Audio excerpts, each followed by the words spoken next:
Hello everyone, very warm welcome to my channel learning with Komal. तो आज की video में हम लेकर आए हैं साइबर क्राइम की यूनिट 2 कंप्लीट। एक ही वीडियो में मैं आपको यूनिट 2 कवर करा दूंगी। आप चाहे तो वीडियो को स्पीड करके वॉच कर सकते हैं फुल वीडियो को। एंड वीडियो को लाइक शेयर एंड कमेंट ज़रूर करें। साइबर क्राइम की सभी वीडियोज़ को वॉच करने के लिए प्लेलिस्ट ज़रूर चेक करें। साइबर क्राइम की चैनल के प्लेलिस्ट सेक्शन पर ज़रूर जाएं या फिर डिस्क्रिप्शन बॉक्स में आपको प्लेलिस्ट का लिंक मिल जाएगा। वहाँ से आप साइबर क्राइम की यूनिट वाइज यूनिट 2 अभी आ रही है, यूनिट 3, 4, 5 भी मिल जाएगी एंड यूनिट 1 की भी वीडियोस मिल जाएंगी उस प्लेलिस्ट में। और चैनल को सब्सक्राइब ज़रूर करें, वीडियो को लाइक करें, शेयर करें। चलिए स्टार्ट करते हैं। तो जैसे कि आप स्क्रीन पे देख सकते हैं, जो यूनिट 2 है वो हमारी आईटी एक्ट के ऊपर है, इंफॉर्मेशन टेक्नोलॉजी एक्ट, जो कि आया 2000 में। तो इसके बारे में हम आज स्टडी करेंगे, फटाफट से स्टडी करेंगे। बहुत ही आसान टॉपिक्स है। तो यहाँ पे सबसे पहला जो क्वेश्चन आता है वो आता है मीनिंग एंड फीचर्स बताने हैं हमें इंटरनेट के। तो ऑब्वियसली आप जानते हो इंटरनेट क्या होता है, तो इसी के बारे में आपको लिखना है एंड इसके फीचर्स लिखने हैं। तो internet sometimes called simply the net. हम क्या बोलते हैं? नेट। अरे नेट ऑन नहीं है या नेट हमारा आ नहीं रहा, सिग्नल नहीं आ रहा, राइट। तो net is a world wide system of computer network. तो नेट क्या होता है? एक तरीके का वर्ल्ड वाइड सिस्टम है कंप्यूटर नेटवर्क्स का, है ना। ये एक ऐसा नेटवर्क है, नेटवर्क्स का नेटवर्क है ये, in which users any one computer if they have permission get information. कि कोई भी यूज़र्स हो सकता है इसमें, है ना। तो इसमें जो है हम इंफॉर्मेशन प्राप्त कर सकते हैं। और साथ में जो है बोला गया है कि and some time talk directly to user at other computers, कि हम दूसरे जो दूसरा कंप्यूटर का यूज़र है उससे भी हम बात भी कर सकते हैं डायरेक्टली, जैसे कि हम वीसी कर सकते हैं, राइट, वीडियो कॉल, या फिर हम कॉन्फ्रेंस कॉल कर सकते हैं। तो the internet refers to a global network. यहाँ इंटरनेट को क्या बोला जाता है? एक तरीके से ग्लोबल नेटवर्क बोला जाता है इन्फॉर्मेशन का, कि हमें कोई भी इन्फॉर्मेशन चाहिए तो हम सीधे सिंपली इंटरनेट गूगल कर सकते हैं और इन्फॉर्मेशन प्राप्त कर सकते हैं। तो that is transmitted to billions of computer and devices. हम जानते हैं पूरे वर्ल्ड में बिलियंस यानी कि कोई संख्या ही नहीं है, countless computers and countless devices हैं जिसमें इंफॉर्मेशन का आदान प्रदान होता है। And it is a network of networks. तो इंटरनेट क्या है? नेटवर्क ऑफ नेटवर्क्स का नेटवर्क है ये, जिसमें millions of private, public, academic, business and government network है of local to global scope. मतलब लोकल से लेकर, जिसे हम बोलते हैं local area network, wide area network, है ना, नेशनल एरिया नेटवर्क, आई मीन। और तो ये होते हैं सारे। तो ग्लोबल स्कोप है that are linked by broad array of electronic and optical networking technologies. तो अब हम बात करेंगे इसके इंटरनेट के फीचर्स की। तो सबसे पहले फीचर्स की बात करें तो इंटरनेट जो है वो मोस्ट यूज़र फ्रेंडली है और सबसे ज़्यादा fastest growing commercially popular technology बोला गया है इंटरनेट को। Internet is access by people across the globe. हम जानते हैं पूरे वर्ल्ड में हम जो है इंटरनेट का एक्सेस है, जो लोग जो है एक्सेस कर सकते हैं इंटरनेट में। तो with the help of internet information is made available. Internet की हेल्प की वजह से ही जो इन्फॉर्मेशन है वो अवेलेबल है सबके लिए 24 hour a day and 7 days a week, यानी कि 24/7 आपको कहीं पे भी इंटरनेट के द्वारा इन्फॉर्मेशन मिल जाएगी।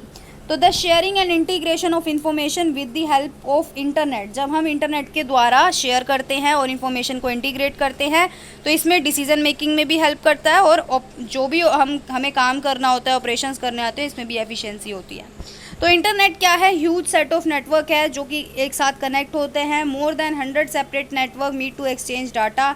यहाँ पे जो है 100 से भी ज़्यादा नेटवर्क जो है वो एक साथ मिलते हैं, एक साथ डेटा को एक्सचेंज करते हैं। और internet world is dynamic. Internet का जो वर्ल्ड है वो बहुत ही चेंजिंग है, बहुत ही डायनेमिक है। नई नई एप्लीकेशन आती रहती हैं और इनमें अपडेट भी हमको करना पड़ता है, तो ये चेंजिंग होता रहता है। इसीलिए इंटरनेट को क्या बोला गया? डायनेमिक बोला गया, चेंजिंग बोला गया। उसके बाद सेकंड क्वेश्चन आता है what are the uses and advantages of internet. तो अब हमें यूजेस और एडवांटेज बताने हैं। तो सबसे पहले यूज़ क्या है कि हम कम्युनिकेशन कर सकते हैं, हम दूसरे से बात कर सकते हैं इंटरनेट के थ्रू। इन्फॉर्मेशन शेयरिंग है, यहाँ पे हमें कोई इन्फॉर्मेशन शेयर करनी है हम वो इंटरनेट के थ्रू कर सकते हैं। हमें कोई मेल भेजना है, ईमेल जिसको हम बोलते हैं, वो भी हम भेज सकते हैं। उसके बाद फाइनेंशियल ट्रांजैक्शन, हम जानते हैं आज के टाइम में हम ऑनलाइन पेमेंट्स भी करते हैं, तो फाइनेंशियल ट्रांजैक्शन भी होता है। एजुकेशन बोला गया है, हम जानते हैं कोविड के टाइम पे जब सब ऑफलाइन क्लासेस बंद हो गई थी तो हमने ऑनलाइन स्टडी करी, तो एजुकेशन के लिए भी हेल्पफुल है। रियल टाइम अपडेट्स आपको देता रहता है कि हाँ जो है पूरे वर्ल्ड वाइड क्या चल रहा है, हमारे देश में क्या चल रहा है, सारी खबरें आपको इंटरनेट के थ्रू मिल जाती हैं। ऑनलाइन बुकिंग्स कर सकते हैं आप, जैसे आपको कहीं मूवी देखने जाना हो या आपको कहीं एयरलाइन की टिकट बुक करनी है या आपको कहीं रेलवे की टिकट बुक करनी है, बस की टिकट बुक करनी है, ये सब ऑनलाइन बुकिंग्स भी इंटरनेट के थ्रू होती हैं। उसके बाद इंटरनेट की एडवांटेज की बात करें तो फास्टर कम्युनिकेशन है। आप ज़रा सा बस एक मैसेज सेंड करो, वो तुरंत सेंड हो जाएगा, फास्टर कम्युनिकेशन है ये। इन्फॉर्मेशन का रिसोर्स है, हम जानते हैं इंटरनेट पे बहुत सारी इन्फॉर्मेशन अवेलेबल है, गूगल पे, याहू पे, ये सारे सर्च इंजन्स पे आप सर्च करोगे आपको इन्फॉर्मेशन का भंडार मिल जाएगा। तो इन्फॉर्मेशन रिसोर्सेज है। ऑनलाइन सर्विसेज हमें प्रोवाइड करता है, ऑनलाइन बैंकिंग आप कर सकते हो, ऑनलाइन इंश्योरेंस, ई टिकटिंग, ये सब कर सकते हो। एंटरटेनमेंट ऑब्वियसली सारी मूवीज़ आप देख सकते हो डाउनलोड करके, आप वेब सीरीज़ देख सकते हो, आप कोई सीरियल देख सकते हो, तो नंबर ऑफ़ एंटरटेनमेंट आपको मिलता है भरपूर। सोशल नेटवर्किंग, ऑब्वियसली हम बहुत सारी ऐप्स का यूज़ करते हैं, जिस फेसबुक हो गया, ट्विटर हो गया, लिंक्डइन हो गया, इंस्टाग्राम हो गया, तो ये सारे सोशल नेटवर्क जिसमें हम लोगों के साथ जुड़ते हैं। ईमेल, ऑब्वियसली आप ईमेल कर सकते हो। ई कॉमर्स की बात करें तो ऑनलाइन आप शॉपिंग भी कर सकते हो, है ना, गुड्स एंड सर्विसेज की सेलिंग एंड बाइंग सब कर सकते हो इंटरनेट के द्वारा। उसके बाद explain the key service of the internet, तो इंटरनेट की सर्विसेज की बात की गई हैं, तो इसके कुछ मेजर कंपोनेंट्स है। सबसे पहला हमारा वर्ल्ड वाइड वेब, जिसको हम WWW बोलते हैं, राइट।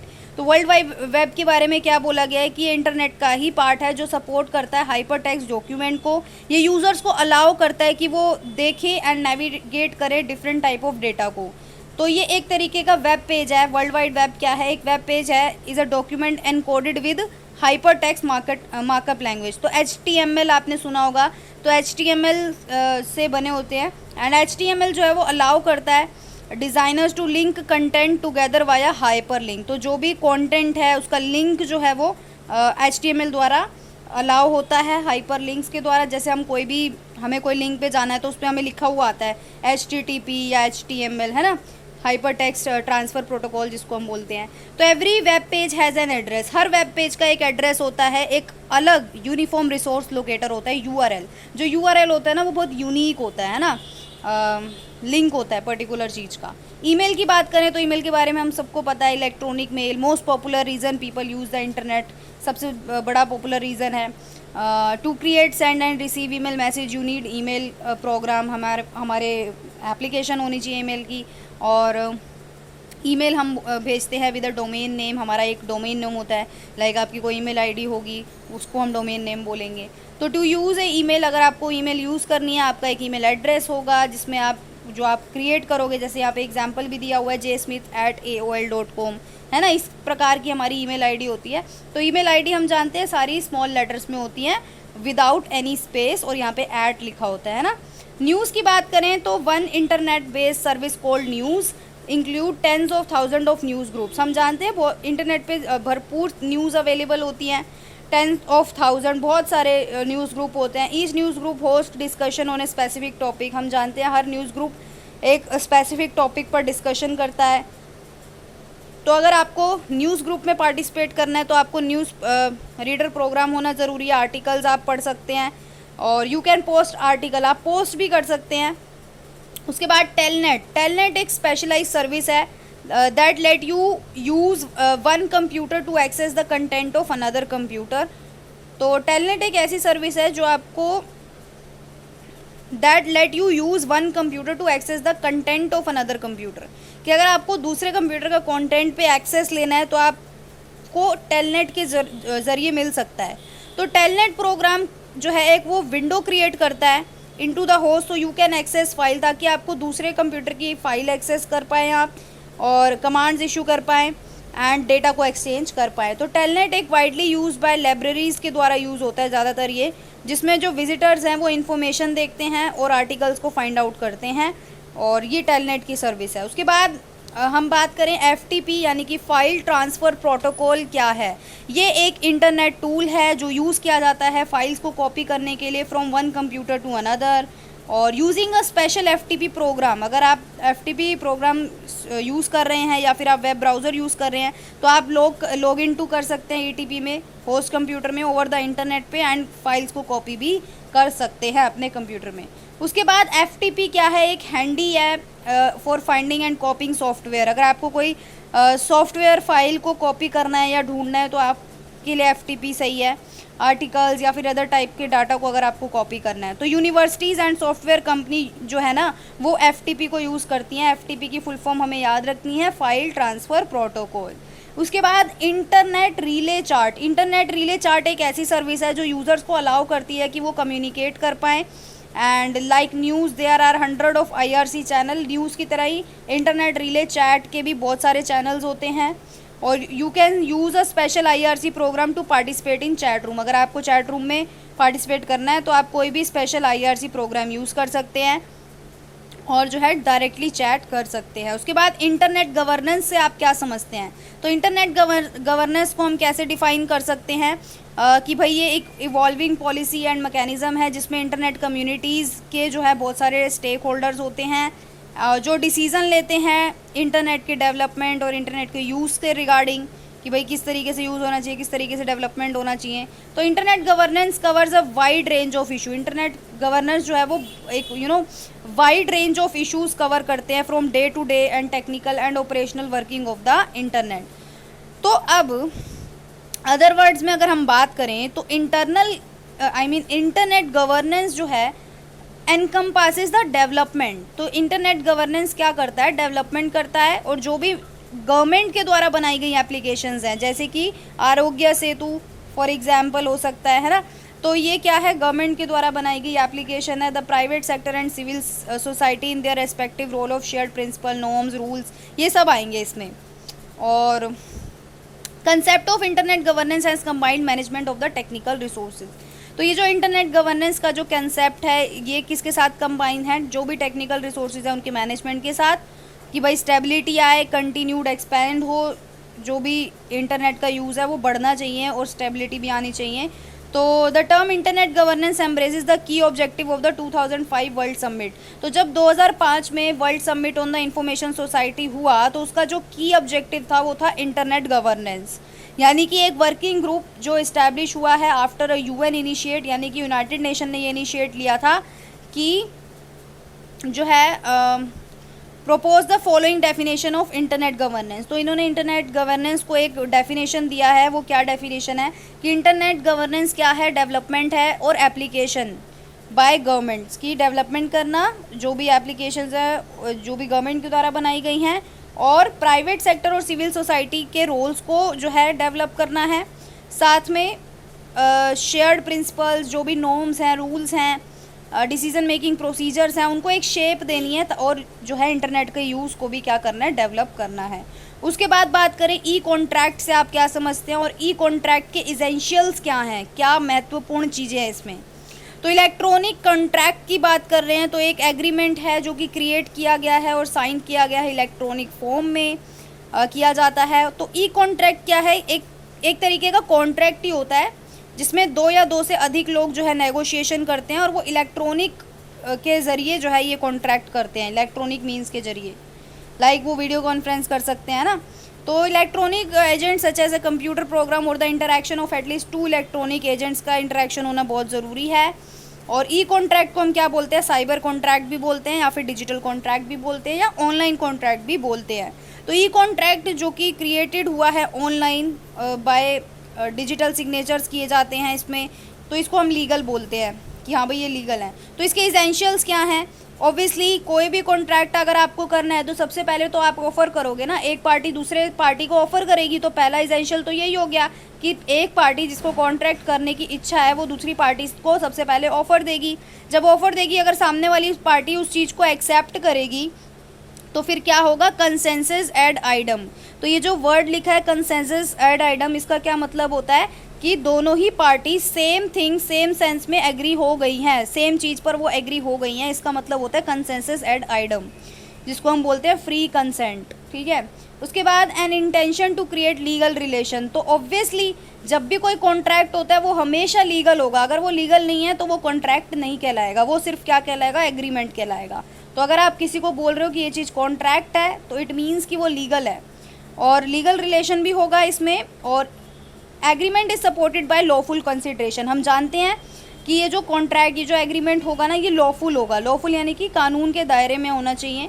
पार्टीज़ जो भी कॉन्ट्रैक्ट करेंगी वो लीगली होनी चाहिए, कैपेबल, यानी कि यहाँ पे बोला गया लीगली कैपेबल होनी चाहिए। इसका ये मतलब होता है कि कोई भी अनसाउंड माइंड का बंदा नहीं होना चाहिए जिसने कॉन्ट्रैक्ट किया, यानी कि वो उसका दिमागी जो है स्थिति सही होनी चाहिए, और वो जो है मेजॉरिटी होनी चाहिए उसके अंदर, है ना, ये सब। तो लीगली कैपेबल भी होना चाहिए।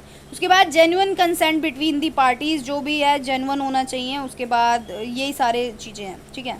उसके बाद what is E form. E form की बात करें और इसके कुछ 5 बेनिफिट्स आपको देने हैं। तो ई फॉर्म यानी कि इलेक्ट्रॉनिक फॉर्म है, इसे कंप्यूटर प्रोग्राम वर्जन है पेपर फॉर्म का। अब हम जानते हैं सब कुछ क्या होता है, इलेक्ट्रॉनिकली होता है। अब जो पहले जो पेपर के फॉर्म में हुआ करता था वो इलेक्ट्रॉनिकली होने लग गया है। तो aside from eliminating the cost of printing, हम जानते हैं पहले बहुत खर्चा होता था, प्रिंटिंग की कॉस्ट लगती थी, फिर उसको स्टोर करो उन कागज़ों को, and distribute pre printed forms. तो ये सब क्या है, ये सब वेस्टेज है।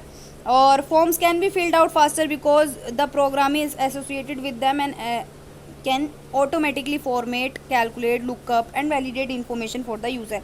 अब क्योंकि ई फॉर्म्स आ गए हैं, सब कुछ इलेक्ट्रॉनिकली हो गया है, तो सब कुछ फास्ट बन चुका है, सब कुछ ऑटोमेटिकली हो चुका है ना। तो विद डिजिटल सिग्नेचर, आप सिग्नेचर भी आजकल डिजिटल कर सकते हो, routing via email, submission of completed forms, आप फॉर्म्स भर सकते हो ऑनलाइन, और आप जो है ये जो फालतू की कॉस्ट लगा करती थी इसको एलिमिनेट कर सकते हो। तो हम जानते हैं इसके बहुत सारे बेनिफिट है, आपका टाइम बचेगा, आपकी पैसा बचेगा, और timeliness of result, the data is immediately available, आपका डाटा इमीडिएटली अवेलेबल होगा और रिजल्ट्स को मॉनिटर किया जाएगा, एंड जो भी है।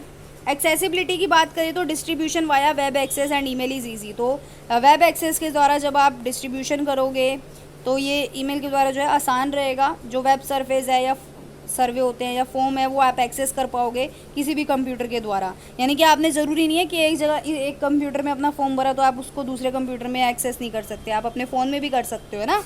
तो eliminating paper and printing cost, obviously जब सब कुछ इलेक्ट्रॉनिकली हो गया तो पेपर प्रिंटिंग कॉस्ट एलिमिनेट हो गई, ख़त्म हो गई, और उसके बाद मेलिंग वगैरह ये सब हो जाएगा।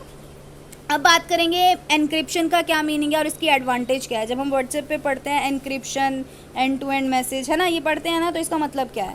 तो एनक्रिप्शन एक ऐसा प्रोसेस है जिसमें डाटा को कन्वर्ट किया जाता है एनक्रिप्टेड फॉर्म में। इसका क्या मतलब है, एक तरीके से हमें सेंसिटिव इन्फॉर्मेशन को प्रोटेक्ट करना है, so that only authorised party can view it. सिर्फ ऑथराइज पार्टीज ही उनको देख सकती हैं, जिनको देखना है वही देख सकती हैं।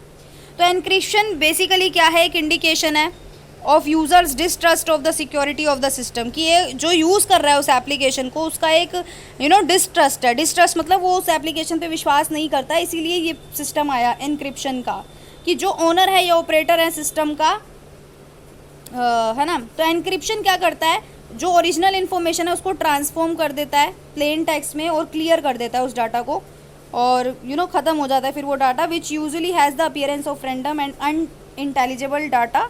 और जो भी ट्रांसफॉर्म्ड होती है इन्फॉर्मेशन वो इनक्रिप्टेड फॉर्म में होती है और उसको हम क्रिप्टोग्राम भी बोलते हैं।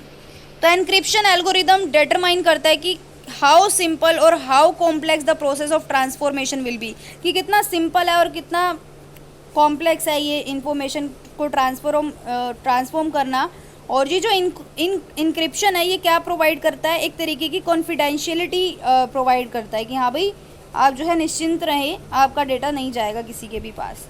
तो यहाँ पे अदर वर्ड्स में अगर बात करें तो we can say that encryption एक ऐसा प्रोसेस है कोडिंग का जिसमें मैसेज जो है वो अनरीडेबल फॉर्म में हो जाएंगे, यानी कि वो मैसेज नज़र ही नहीं आएंगे, वो नष्ट हो जाएंगे एक तरीके से।